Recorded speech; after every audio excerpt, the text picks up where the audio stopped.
Afternoon everyone. Very good. First thing, हमने बहुत सारे इन्फॉर्मेशन जो हमारे डीडीजी थे, सीईओ सर थे, सब ने बहुत अच्छी अच्छी इन्फॉर्मेशन दी। बहुत अच्छा हमने डेटा का एनालिसिस देखा, कितने रिजेक्शंस होती है, इंडिविजुअल कितना है, इनरोलमेंट कितनी रिजेक्शन होती है, अपडेट कितना होता है। सो ओवरऑल एक आधार का हमारे पास एक बहुत अच्छा पिक्चर हमारे सामने रेडी हो चुका है कि जिससे कि हमें जो बेसिक डिटेल्स है और इनरोलमेंट एंड अपडेट से रिलेटेड, डॉक्यूमेंट अपलोड से रिलेटेड जितनी चीज़ें हैं वो सब कुछ हमें समझ में आ चुकी है। इस सेशन के बाद हम 10 से 15 मिनट का क्वेश्चन आंसर सेशन रखेंगे और इस सेशन में हम मेनली डिस्कस करेंगे कि रिजेक्शन कहाँ होती है, प्रोसेस क्या है, टेक्निकल एस्पेक्ट्स क्या है और आपको किन किन चीज़ों पे ध्यान देना है जिससे कि रिजेक्शन ना हो। तो आपकी स्क्रीन पे जो भी एक QC पोर्टल दिख रहा है, ये एक ऐसा हमारे पास पोर्टल होता है। जब आप डॉक्यूमेंट अपलोड करते हैं तो ऐसा हमारे पास डॉक्यूमेंट आता है। लेफ्ट साइड में रेसिडेंट का फोटो है, उसके नीचे उसका डेमोग्राफिक डिटेल्स है। सेंटर में आप जो टैब्स में जो आप रेस्पेक्टिव डॉक्यूमेंट्स अपलोड करते हैं वो आता है। राइट साइड में हम उसको एरर कैटेगरी में मार्क करते हैं। अगर सब कुछ सही है तो करेक्ट, अगर किसी भी एरर में वो फॉल कर रहा है तो हम उसको उस एरर कैटेगरी में मार्क करेंगे। This is how a normal process of the QC will go on. ठीक है, मैं इस चीज को क्यों दिखा रहा हूं, आप ऊपर देखिए photo, HOF, POI, POA, POR and POB, ये आपके पास 4 से 5 टैब है। आप लोग क्या करते हैं कि जब कोई न्यू इनरोलमेंट होता है, मान लीजिए किसी ने स्टैंडर्ड सर्टिफिकेट दिया, standard certificate is valid for POI, POA and POB, right? Valid है? यस और नो? अब आप क्या करते हो कि किसी एक टैब में उस डॉक्यूमेंट को आप अपलोड कर देते हैं, रिमेनिंग टैब को आप छोड़ देते हैं फॉर द न्यू इनरोलमेंट। हमारे पास क्या होता है, वो एक टैब में हमारे पास POI आ गया, हम जब दूसरे टैब में गए तो POA है ही नहीं, POB है ही नहीं, हम क्या करें उसको? फिर ultimately we have to reject that packet. हमको उसको अल्टीमेटली रिजेक्ट करना पड़ता है उस इनरोलमेंट को। मैं इसको क्यों आपको बार बार ध्यान दिला रहा हूं, क्योंकि आप जब भी कोई इनरोलमेंट करो, कोई भी न्यू इनरोलमेंट हो, अगर एक ही डॉक्यूमेंट सारे टैब्स में एप्लीकेबल हो रहा है तो आप उसको उतने बार स्कैन करके उतने टैब्स में आप अपलोड करो। एक मिनट, क्वेश्चन से हम बाद में लेंगे। इसमें आपका जब आप सारे टैब्स में जब तक आप नहीं दोगे तो हमें ना टैब वाइज डिसीजन लेना होता है। किसी भी एक टैब में अगर कोई भी एक डॉक्यूमेंट गलत होगा और उसमें जैसे ही हमने कोई एरर मार्क किया, आपका ओवरऑल जो पैकेट है वो रिजेक्ट हो जाता है। This is the major problem. आपको ये शायद फील्ड में नहीं समझ में आती होगी, but this is the reality. हमें क्या होता है कि हमारे डेटाबेस में हमारे ईच POI, POA, POR के अगेंस्ट में हमारा एक रिपोजिटरी स्टोर होता है जिसको आप CIDR बोलते हैं, सेंट्रल आइडेंटिटी डेटा रिपोजिटरी। अगर हमने किसी एक POI डॉक्यूमेंट में आपने सारा डॉक्यूमेंट स्कैन कर दिया जो कि POA के लिए भी एप्लीकेबल है, POB के लिए भी एप्लीकेबल है, तो कल को अगर मैंने न्यू इनरोलमेंट सेग्रीगेट करके मैंने डेटा निकाला डेटाबेस से, तो हमारे पास सिर्फ उस इनरोलमेंट ID का POI आएगा। उसके साथ क्या POB लगा हुआ है, क्या POA लगा हुआ है, हमें नहीं पता चलता। एंड एट द एंड जब आप बोलते हो कि ये रिजेक्शन हो गया या RO हमें रिक्वेस्ट भेजते रिजेक्शन एनालिसिस कीजिए, इसका क्यों रिजेक्ट हुआ, हमारे पास वो डेटा नहीं होता क्योंकि आपने एक ही टैब में सारे डॉक्यूमेंट लगा दिए। This is a common problem. New enrolment में आप लोग अच्छे से ध्यान देंगे क्योंकि ऑलमोस्ट 99.6% पॉपुलेशन इंडिया में सबके पास आधार है और जो न्यू इनरोलमेंट है वो मेजरली 0 to 5 ईयर्स के लिए ही है। अगर अभी भी कोई ग्रेटर देन 18 ईयर्स के पास आधार नहीं है और वो इनरोलमेंट के लिए आ रहे हैं तो आप उस चीज़ का ध्यान रखेंगे कि उनका एक एक document POI, POA and POB सब कुछ वेरीफाइड होना चाहिए। एक जगह भी अगर आपको सस्पिशियस अगर लग रहा है तो आप उसका इनरोलमेंट नहीं करेंगे, specifically for the new enrolment. कोई लीनियंसी नहीं, कोई लीवरेज नहीं, आप डॉक्यूमेंट लेके आइए तभी हम उसको इनरोल करेंगे। फॉर स्पेसिफिक सीरियसनेस को समझो, जो एक छोटा सा गैप है जिसके लिए हमने रेसिडेंट को बोला है कि नहीं ये एक फैसिलिटी हमें रेसिडेंट को देनी है, उस फैसिलिटी का कहीं गलत इस्तेमाल भी हो सकता है। और इसी तरीके से होता है, आपके पास कोई आधार लेके आता है, आपको पता ही नहीं होता वो अपडेटेड है, पुराना है, कितने साल पुराना है, फर्स्ट आधार है, और आप उसमें देखकर मैन्युअली उसका एड्रेस इनपुट कर देते हो। Head of the family based पे एनरोलमेंट हो गई, वो हेड ऑफ द फैमिली उस एड्रेस पे रहता है नहीं रहता है मुझे नहीं पता, बट किसी और का आधार उस पे बन गया, बन जाता है ना, ऐसी यही प्रोसेस है ना। तो ये जो छोटे छोटे प्रॉब्लम्स हैं, इसको हमें ध्यान में रखते हुए जो न्यू इनरोलमेंट्स है उस पे स्पेसिफिकली स्ट्रिक्ट रखना है। एक भी डॉक्यूमेंट जहां पे आपको लगे कि ये प्रॉब्लम है या कुछ मिस्टेक्स है या ओवरराइटिंग किया हुआ है, आप उसको एक्सेप्ट नहीं करेंगे। ये नहीं कि हाँ बहुत दूर से आए हैं तो उनका कर देते हैं, वो दोबारा आ सकते हैं, लेकिन कल को अगर कुछ गड़बड़ हो गया ना तो उनके साथ साथ आप भी जाओगे, फंसोगे साथ में। इसलिए ऐसा काम ही नहीं करना है न्यू इनरोलमेंट में कि किसी को भी ऐसा फील हो कि नहीं आधार ये गलत बन गया है, हमने कुछ डेट ऑफ बर्थ गलत डाल दिया, उसका तो लिमिट ऑलरेडी एक्सीड कर गया, अब वो हर एक रीजनल ऑफिस घूम रहा है कि मेरा डेट ऑफ बर्थ का एक ही लिमिट था, वो भी मैंने अपडेट करवा लिया है क्योंकि इनरोलमेंट ऑपरेटर की गलती थी, अब हम क्या करें। और exception handling is literally an exception process, बहुत हेडेक है और इतने आसानी से आधार नहीं बनता।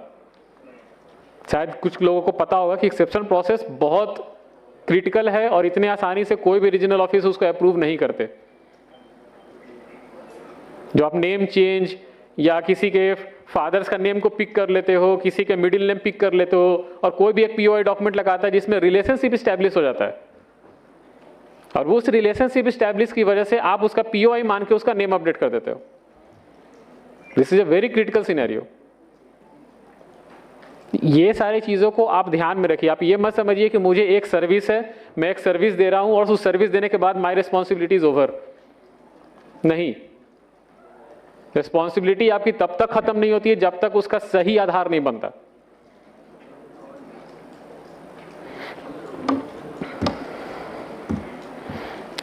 ये देख लीजिए, अगर आप लोगों के पास फोन है आप इसका फोटो खींच लीजिए।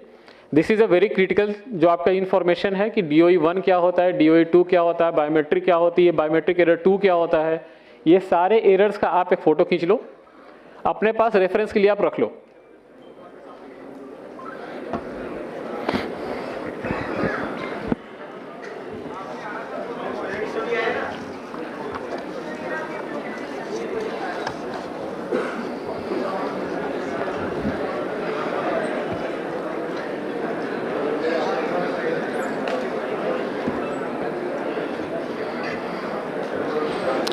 ये एरर कैटेगराइजेशन है जिसमें आप जिस भी एरर में आप जैसे मार्क होगे उसके अकॉर्डिंग ये आपकी पेनल्टी लगेगी। अब ये कुछ कॉमन सिनेरियोज है, शायद आपको ऊपर से या पीछे वालों को नहीं दिख रहा होगा। ये DOE 1 के कुछ सिनेरियोज हैं, DOE 2 के कुछ सिनेरियोज हैं। DOE 1 में आपका फ्रॉडुलेंट आता है, मिसिंग आता है, जो डॉक्यूमेंट बेस्ड एरर होते हैं। DOE 2 में आपका इनवैलिड डॉक्यूमेंट आता है, डेमोग्राफिक एरर आता है एंड पुअर क्वालिटी डॉक्यूमेंट आता है। DOE 1 मार्क होते ही आपको पता है किस तरह की पेनल्टी होती है। DOE 2 में थोड़ा सा कम पेनल्टी है बट उसमें पेनल्टी है। तो ये जो सिनेरियोज है, इस सिनेरियोज में हम आपका डेटा क्वालिटी चेक करते हैं। रिसेंटली एनरोलमेंट ऑपरेटर गाइडलाइंस, उसके साथ साथ QC मैनुअल गाइडलाइंस डॉक्यूमेंट दोनों ही अपडेट हो रहा है, क्योंकि अभी जितने सिनेरियोज आ रहे हैं, हमें जो फील्ड से जो इनपुट मिल रहा है उसमें ऐसे ऐसे सिनेरियोज आ रहे हैं कि जिसमें लोग इजीली बहुत कुछ कर लेते हैं, और कल को हमें पता चलता है तब जब कोई ग्रीवेंस आता है, कोई इशू रेज करता है, कोई मिनिस्ट्री से कोई कॉल करता है कि नहीं भाई आपने तो ऐसा रूल बनाया, इसकी वजह से ऐसा आधार अपडेट हो गया। एक का क्वेश्चन था शायद फुल नेम चेंज का। फुल नेम चेंज पे मैं आपको क्लैरिफाई करता हूं। हमने बोला फुल नेम चेंज हम गैजेट नोटिफिकेशन के साथ एक्सेप्ट करेंगे along with old name POI document with photographs. यही है, यस और नो? अब पुराने नेम के POI डॉक्यूमेंट में गैजेट आपका ये स्टैंडर्ड सर्टिफिकेट भी हो सकता है ना? क्यों? हमने तो कहीं स्पेसिफिक नहीं लिखा। स्टैंडर्ड सर्टिफिकेट हमने क्या लिखा है, फुल नेम चेंज के लिए हमें एक गैजेट नोटिफिकेशन चाहिए जो कि नए नाम का होगा। पुराने नेम का हमें कोई एक POI डॉक्यूमेंट चाहिए जिसमें उसका फोटोग्राफ होगा। यही मांगा ना हमने। पुराने नेम का तो आपका स्टैंडर्ड सर्टिफिकेट भी कोई लेके आ सकता है, तो फिर तो वही प्रॉब्लम हो गई। हमने चीजों को ठीक करने की कोशिश की, फिर किसी ने एक लूप होल निकाला और फिर वो ऐसे इस तरह के काम करने स्टार्ट कर दिए उसने। आप स्टैंडर्ड सर्टिफिकेट पुराने नेम का POI डॉक्यूमेंट आप नहीं लेंगे। उसको छोड़ के लिस्ट में जितना भी लिस्ट ऑफ डॉक्यूमेंट है वो आप एक्सेप्ट करेंगे, लेकिन ओल्ड नेम का POI डॉक्यूमेंट में स्टैंडर्ड सर्टिफिकेट कंसीडर नहीं होगा।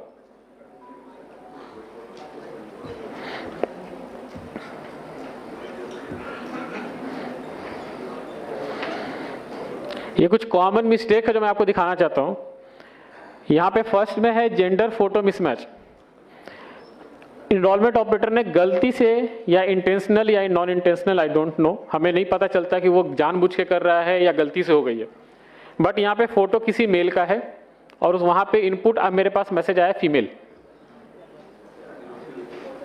हम इसको क्या करें, हम अगर इसको DOE 1 में मार्क करेंगे तो आप सस्पेंड हो जाओगे, पेनलाइज हो जाओगे, but we are forced to do दो। हमें वो करना पड़ता है क्योंकि यहाँ पे क्लियर इंस्ट्रक्शन है कि अगर जेंडर फोटो मिसमैच है then this is a DOE 1, this is a grave error. Second है एज फोटो मिसमैच। यहाँ पे जो फीमेल है उनका फोटो देख के लग रहा है कि अप्रोक्सीमेटली 15 to 20 ईयर्स होगा मैक्स। एज जो मेरे पास आया है वो है 81 ईयर्स। तो आपको लगता है कि आप गलतियां नहीं करते हो, मैं बस आपको सिनेरियोज दिखा रहा हूं कि मेरे पास ऐसे डॉक्यूमेंट्स आते हैं और मुझे कोई बोलता नहीं कि आप इतने रिजेक्शन क्यों करते हो। I am forced to do so. मैं क्या करूं ये सब सिनेरियोज का, कैसे पास करूं मैं इसको। आई नो कि आप भी एक इकोसिस्टम पार्टनर का हिस्सा हो, आपके बिना आधार नहीं चलेगा, आई नो, बट अगर ऐसे सिनेरियोज मेरे पास आता है तो मुझे वो रिजेक्ट ही करेंगे, वो भी DOE 1 में। थर्ड है आपका फोटो ऑफ फोटो। सी अब क्लियर देखो, फोटो ऑफ फोटो खींचा हुआ, रिफ्लेक्शन आ रही है फोटो की।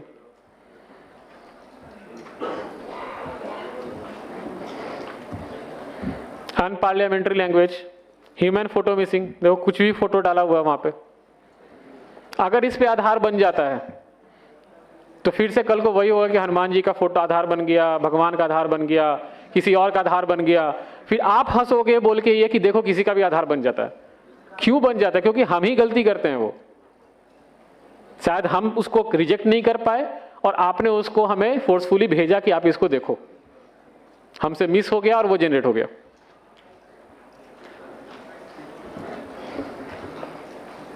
अब ये देखो बर्थ सर्टिफिकेट है, ये किसी ने फोटो और POB टैब में बर्थ सर्टिफिकेट दिया है। बर्थ सर्टिफिकेट में जो रेड से सर्कल किया हुआ है वहां पे किसी ने मशीन से टाइप करके ओवरराइट किया हुआ है। शायद आप उस रेसिडेंट को जानते होंगे, आप उसको जानते हो कि इसका डेट ऑफ बर्थ यही है। हमें क्या पता कि वो रेसिडेंट कौन है और वो फ्रॉड करना चाह रहा है कि वो सही करना चाह रहा है। अगर हमने इसको पास किया तो हमारे रेपोजिटरी में यही डॉक्यूमेंट स्टोर होगा। कल को अगर कोई क्वेश्चन किया तो बोला कैसे इनरोलमेंट ऑपरेटर्स हैं आपके, कैसे QC की टीम है आपकी जो ऐसे पास कर देते हैं। अगर कहीं ओवरराइटिंग है तो आप रेसिडेंट को बोलिए कि जिस डॉक्यूमेंट को आप लेकर आए हैं उसके जो ऑथराइज्ड जो आपके एडवाइजरी हैं वो वहां पे साइन कर दें, हम उसको एक्सेप्ट कर लेंगे। कोई भी लिख देगा कहीं पे तो हम उसको क्या पता चलेगा वो वेरीफाइड है या नहीं है। Whitener used in standard certificate, क्या जरूरत है? कितना महंगा स्टैंडर्ड सर्टिफिकेट डाउनलोड करना? फ्री है ना वेबसाइट से डाउनलोड करना, तो डाउनलोड करके दोबारा भर लीजिए।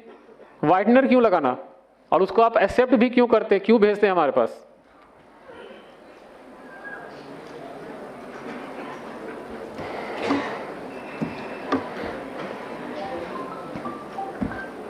सर्टिफाइड डिटेल्स में पूरा ओवरराइटिंग करके दोबारा लिखा एंड देन उसके बाद वो QC से आउट होता है। किसी भी एक जगह पे पैकेट सस्पिशियस लगा कहीं ना कहीं तो वो रिजेक्ट हो जाएगा under the manual data quality check. This is the rejection code of QC.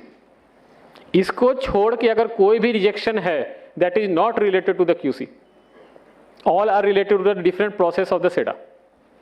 QC से निकलता है, उसके बाद जाता है वो मेटा डेटा वैलिडेशन में। आप पूछो मेटा डेटा वैलिडेशन क्या होता है? आपका ईसीएमपी क्लाइंट वैलिड है नहीं है, एनरोलमेंट ऑपरेटर वैलिड है नहीं है, आपने जहां से सिंक किया उसका लैटिट्यूड लॉन्गिट्यूड वैलिड है नहीं है, आपने जीपीएस एक्टिव था, इंटरनेट कनेक्टिविटी थी, जितने इंफॉर्मेशन आपसे फील्ड से रिलेटेड है, क्लाइंट से रिलेटेड है, वो मेटा डेटा वैलिडेशन में होता है। तो क्यूसी के बाद भी इट्स अ चांस कि जहां पे आपका पैकेट रिजेक्ट हो जाए, that is a Meta data validation. उसके बाद होता है OSI, operator supervisor introducer verification. अगर वहां पे किसी का सस्पिशियस लग गया, वहां पे भी रिजेक्ट हो जाएगा। उसके बाद आता है बायोमेट्रिक, जो एमडीडी है, मैनुअल डीडुप्लीकेशन। वहां पे आप जो फिंगर, आइरिस और फेस, ये जो भी आप स्कैन करते हो, इसका एक स्कोर आता है हमारे पास। मैंने रिसेंटली जो कल मैंने देखा वो मेरे लिए मतलब शॉकिंग था कि किसी ने ऐसे आप स्कैन करते हो कि 4 फिंगर मैंने यहां से लिया, उसको ऊपर मैंने फिर से 4 फिंगर उस रेसिडेंट का लगा के दे दिए।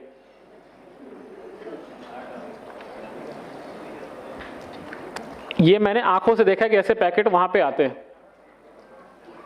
आप क्या करते हो, स्कैनर ठीक से साफ नहीं किया आपने, एक के बाद एक, एक के बाद एक, एक के बाद एक, वो कंटिन्यू उसी पे फिंगरप्रिंट आप ले रहे हो। धीरे धीरे उसका स्कोर कमता जाता है और बायोमेट्रिक मैचिंग में वो रिजेक्ट हो जाता है। अब जो बायोमेट्रिक हमारे पास दिखता है, आइरिस एग्जैक्ट बहुत अच्छे से दिखता है। आपको लगता होगा ना कि शायद छोड़ दो कोई बात नहीं, हाँ, जो फोर्सफुली की बात चल रही थी, फोर्सफुली कभी भी आप नॉर्मल रेसिडेंट का मत कीजिए, एक्सेप्शन केसेस में कीजिए, जहां पे रेसिडेंट 60 ईयर से एबव है, जिनका बायोमेट्रिक कैप्चर नहीं कर पा रहे, या बच्चा है और वो 0 to 5 के बीच में आधार बना और उसके बाद वो 5 ईयर के अंदर में ही आधार अपडेट करवाना चाहता है, उस सिनेरियोज में बायोमेट्रिक ठीक से नहीं मैच होती, तो वहां हमें फोर्सफुली देना पड़ता है। लेकिन जो नॉर्मल रेसिडेंट है, जो 30 साल का है, 20 साल का है, 40 साल का है, उसकी बायोमेट्रिक सब कुछ सही है, कोई प्रॉब्लम नहीं होती। बट वहां पे जब आप फोर्सफुली डालते हैं ना, तो एमडीडी में वो दिखता है कि ये फोर्सफुली डाला हुआ है और इसकी रिक्वायरमेंट नहीं थी, और उसका स्कोरिंग होता है 2, 3, 17, 19 आउट ऑफ 100, वो वहां रिजेक्ट हो जाता है। आप सिस्टम के ना कॉम्प्लेक्सिटीज को समझो कि 136 करोड़ पॉपुलेशन के डेटाबेस को संभालना इतना आसान नहीं है। और ये जो जितने स्टेजेस हैं, ये सारे स्टेजेस मैनुअल भी हैं और ऑटोमेटेड भी हैं। कहीं ना कहीं तो एक पैकेट फंसी जाता है। अब आप ऐसा मान लो कि मैंने अगर ये इस कोड में रिजेक्ट किया कि आपका लेफ्ट फिंगर का, लेफ्ट हैंड का जो फर्स्ट फिंगर है वो मैच नहीं किया ओरिजिनल आपके फिंगरप्रिंट से, इसलिए मैंने रिजेक्ट कर दिया। ये मैं रेसिडेंट को अगर मैसेज भेजूं तो रेसिडेंट क्या बोलेगा कि मुझे इससे क्या मतलब है?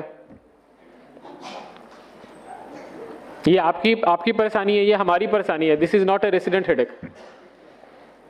वो वहां पे technical issues, data process error, वो वहां पे उस तरह के कैटेगरी में रिजेक्ट होते हैं। आप ऑफलाइन इनरोलमेंट कर रहे हैं, जैसे ही आपने सिस्टम सिंक किया, फ्रैक्शन ऑफ सेकंड के लिए आपका इंटरनेट चला गया। जो आप पैकेट बोलते हो, जो ईआईडी बोलते हो, वो ईआईडी प्री सेडा के बाद बनता है, जहां पे आपका डॉक्यूमेंट, उसका बायोमेट्रिक इंफॉर्मेशन, आपका क्लाइंट वर्जन क्या करते हैं, उसी को डॉक्यूमेंट को सिलेक्ट किया, न्यू इनरोलमेंट में डाला, अपडेट भेज दिया। हमारे पास वो बस एक कैटेगरी आता है, फोटो और एक पीओआई में क्या है, सेल्फ डिक्लेरेशन। बहुत केसेस आ रहे हैं अभी, बहुत। अब मैं इसको क्या समझू, इंटेंशनल है, लैक ऑफ ट्रेनिंग है, या आप जानबूझ के कर रहे हो?